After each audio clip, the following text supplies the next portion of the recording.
জয় মা লক্ষ্মী, জয় শ্রীনারায়ণ। নমস্কার বন্ধুরা, আজ মাঘ মাসের পূর্ণিমা তিথি। শ্রবণ করুন মাঘী পূর্ণিমার ব্রত কথা। হিন্দু ধর্মে মাঘ মাস অত্যন্ত পবিত্র, পুণ্যদায়ক, কল্যাণপ্রদ মাস হিসেবে বিবেচনা করা হয়। শাস্ত্র, পুরাণ এবং ধর্মগ্রন্থসমূহে মাঘ মাসের মাহাত্ম্য বিস্তৃতভাবে বর্ণিত হয়েছে। বলা হয় এই মাসে সম্পাদিত যে কোনো শুভকর্ম, যেমন স্নান, দান, জপ, তপস্যা, পূজা, ব্রত সাধারণ দিনের তুলনায় বহুগুণ পুণ্য ফল প্রদান করে। বিশেষত মাঘ মাসে শুক্লপক্ষের পূর্ণিমা তিথি, যা মাঘী পূর্ণিমা নামে পরিচিত, ধর্মীয় ও আধ্যাত্মিক দৃষ্টিকোণ থেকে অত্যন্ত গুরুত্বপূর্ণ। এই বিশেষ দিনে মা লক্ষ্মী ও ভগবান নারায়ণের পূজা করা হয়ে থাকে। শাস্ত্রমতে পূর্ণিমা শুধু একটি তিথি নয়, বরং এটি আত্মশুদ্ধি, পুণ্য সঞ্চয় ও ঈশ্বরের কৃপা লাভের এক দুর্লভ সুযোগ। শাস্ত্রমতে মাঘ মাসে পূর্ণিমাকে সর্বাধিক ফলপ্রদ বলা হয়েছে, কারণ এই সময় স্বয়ং জগৎপালক ভগবান বিষ্ণু জলতত্ত্বে অবস্থান করেন। সেই কারণেই মাঘ পূর্ণিমায় পুণ্য নদীতে স্নানের বিশেষ গুরুত্ব আরোপ করা হয়েছে। বিশেষ করে গঙ্গা, যমুনা, গোদাবরী, নর্মদার মতো পবিত্র নদীতে মাঘী পূর্ণিমায় স্নান করলে মানুষের পাপ, রোগ, শোক ক্ষয়প্রাপ্ত হয়, আত্মা নির্মল হয়ে ওঠে। মাঘ পূর্ণিমা তিথির সাথে জড়িত যে বহু প্রাচীনকাল থেকে প্রচলিত কাহিনী বা ব্রত কথা রয়েছে, তা অত্যন্ত প্রেরণাদায়ক ও হৃদয়স্পর্শী, যা মাঘ পূর্ণিমা ব্রত কথা নামেও পরিচিত।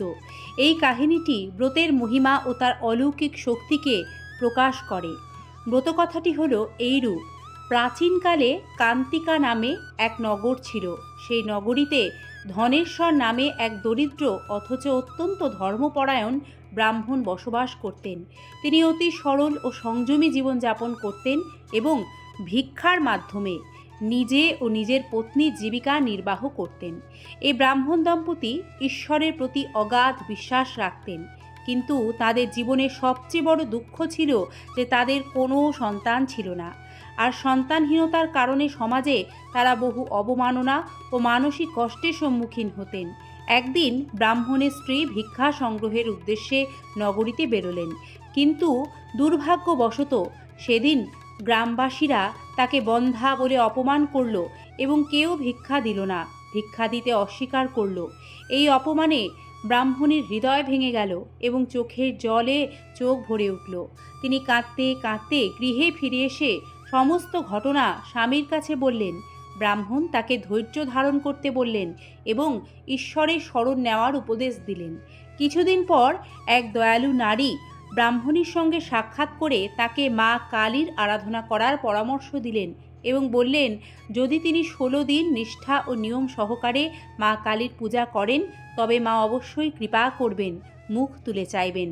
ব্রাহ্মণ ও ব্রাহ্মণী সমস্ত বিধি মেনে 16 দিন মা কালীর উপাসনা করলেন। তারা ব্রত, সংযম ও ভক্তি ভরে পূজা সম্পন্ন করলেন। 16তম দিনে মা কালী সন্তুষ্ট হয়ে ব্রাহ্মণীর সামনে প্রকাশিত হলেন এবং তাকে সন্তান লাভের বর প্রদান করলেন।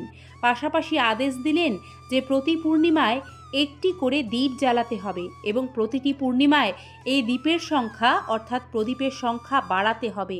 যতক্ষণ না দ্বীপের সংখ্যা অন্তত 32-এ পৌঁছায়, ততদিন এই নিয়ম ব্রাহ্মণ দম্পতিকে পালন করতে হবে। একই সঙ্গে মা আদেশ দিলেন যে স্বামী স্ত্রী উভয়কেই নিয়মিত পূর্ণিমার ব্রত পালন করতে হবে।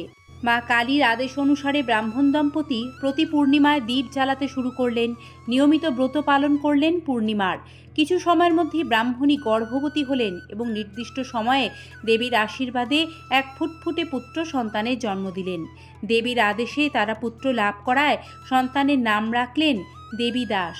সন্তান লাভে ওই ব্রাহ্মণ দম্পতির জীবন আনন্দ ও তৃপ্তিতে পরিপূর্ণ হয়ে উঠল। কিন্তু তাদের সন্তান অল্পায়ু ছিল। সে বড় হলে শিক্ষা লাভের জন্য তাকে মামার সঙ্গে কাশী পাঠানো হয়। কাশীতে অবস্থানকালে এক দুর্ঘটনাবশত তার বিবাহ হয়ে যায়। সময় অতিক্রান্ত হলে একদিন বিধির বিধান অনুযায়ী যমরাজ দেবীদাসের প্রাণ হরণের জন্য উপস্থিত হন। কিন্তু সেই দিনই ব্রাহ্মণ দম্পতি মাঘী পূর্ণিমার ব্রত পুত্রের মঙ্গল কামনায় পালন করেছিলেন। ব্রতের মহিমায় যমরাজ চাইলেও দেবীদাসের কোনো অনিষ্ট করতে পারলেন না এবং তাকে জীবন দান করতে বাধ্য হলেন তার মা বাবার পূর্ণিমার ব্রত উপবাসের পুণ্য ফলে। এইভাবে মাঘী পূর্ণিমা ব্রতের প্রভাবে দেবীদাস রক্ষা পেল এবং ব্রাহ্মণ পরিবারের জীবন আবার সুখময় হয়ে উঠল। তাই এই কাহিনী প্রমাণ করে যে এই বিশেষ মাঘী পূর্ণিমা ব্রত পালন করলে সকল সংকট দূর হয় এবং নিষ্ঠা ও বিশ্বাসের সঙ্গে করা উপাসনা কখনোই ব্যর্থ হয় না। দর্শক বন্ধুরা, শাস্ত্রমতে মাঘী পূর্ণিমা ব্রত কেবল একটি ধর্মীয় আচার নয়, বরং এই পুণ্যতিথি সংযম, দান, সেবা ও ভক্তির এক মহৎ প্রতীক। এই ব্রত মানুষকে শিক্ষা দেয় যে ঈশ্বরের কৃপা লাভের জন্য বাহ্যিক আড়ম্বর নয়, বরং অন্তরের বিশ্বাস, ভক্তি ও সৎ কর্ম সর্বাধিক প্রয়োজন। যে ব্যক্তি গভীর বিশ্বাস ও ভক্তি ভরে মাঘ পূর্ণিমা ব্রত পালন করে, ব্রত কথা শ্রবণ করে, তার জীবনে সকল মনস্কামনা পূর্ণ হয়। সে সুখ, শান্তি ও মোক্ষ লাভ করে। জয় শ্রীনারায়ণ, জয় মা লক্ষ্মী। ঈশ্বরের কৃপায় সকলের মঙ্গল হোক। ধন্যবাদ।